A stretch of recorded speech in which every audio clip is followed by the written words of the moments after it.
Sa mga manimagnet, alamin natin ang mga senyales na ikaw ay yayaman o magiging milyonaryo sa taong 2024 kapag nakita mo ang mga ito sa panaginip man o sa personal. Ikaw ay yayaman kapag nakita mo ang grasshopper. Mayroon bang pumapasok na grasshopper sa loob ng tahanan mo?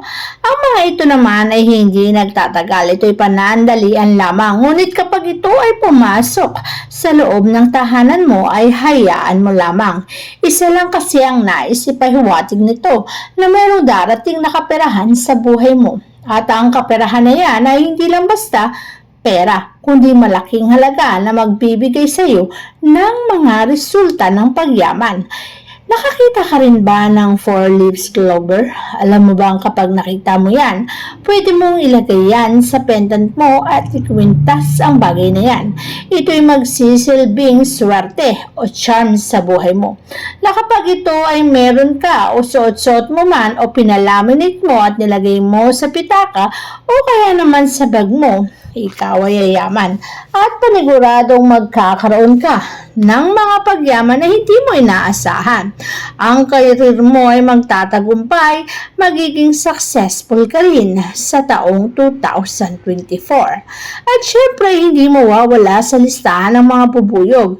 Alam mo ba ang madalas ang mga bubuyog, ang tahanan na pinapasok nila ay ang mga tahanan na sinuswerte o nagkakapera ang nakatira dyan.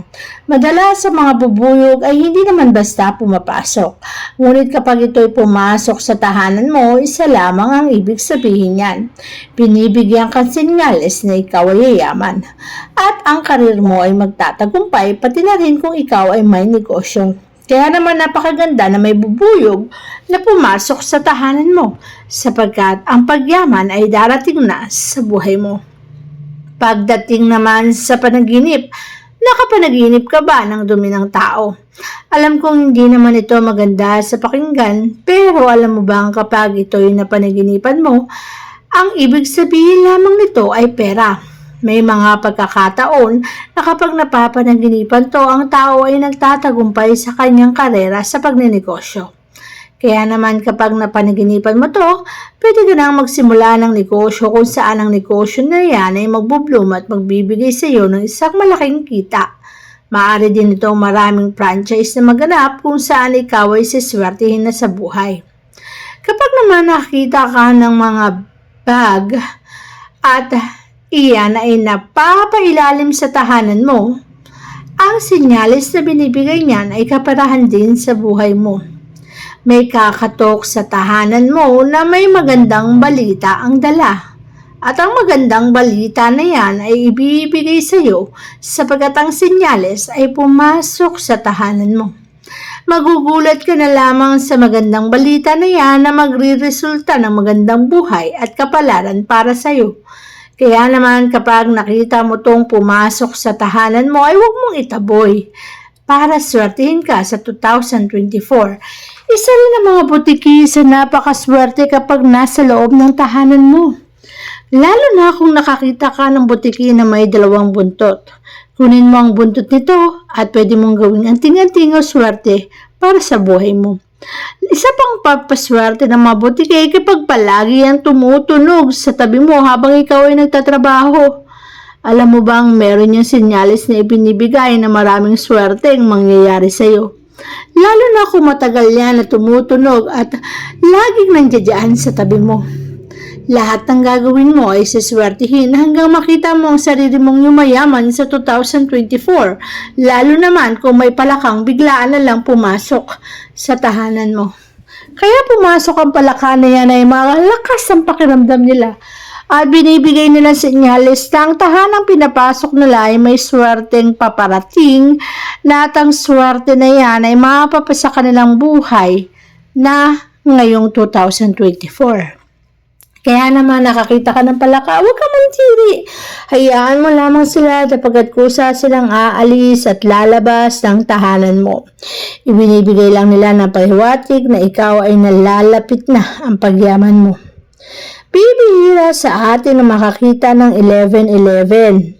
Kaya naman madalas mong napapansin ang mga taong nakakakita nito ay natutuwa at nagagalak Sapagat ang mga tao yun o ang mga taong yun ay alam na kapag nakakita ng 11-11, swerte po yan.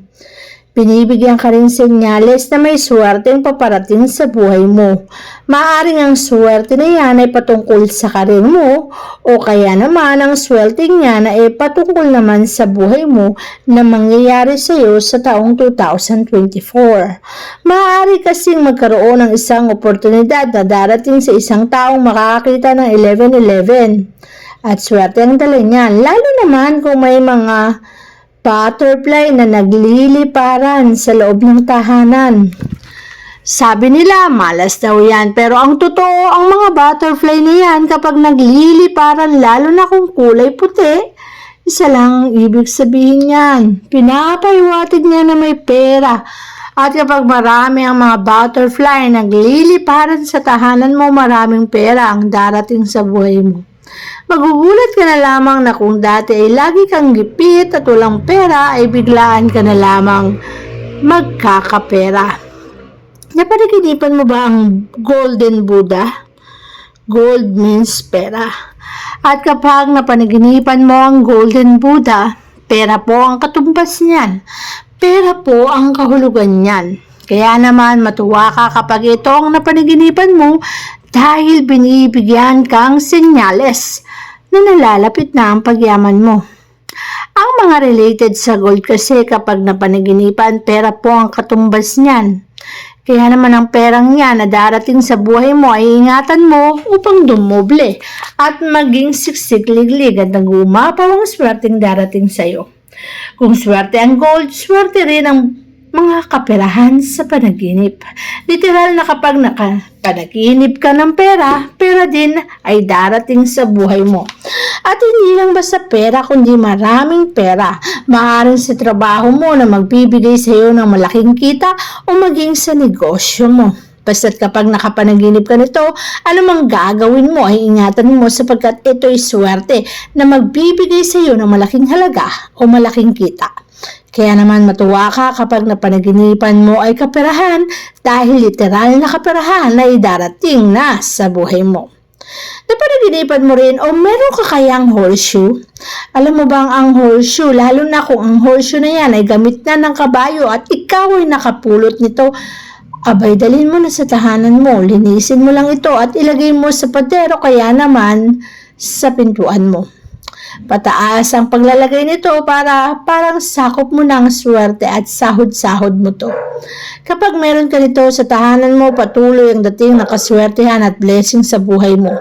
Magpapatuloy ang swerte hanggang nandiyan yan sa tahanan mo at ikaw ay magiging milyonaryo.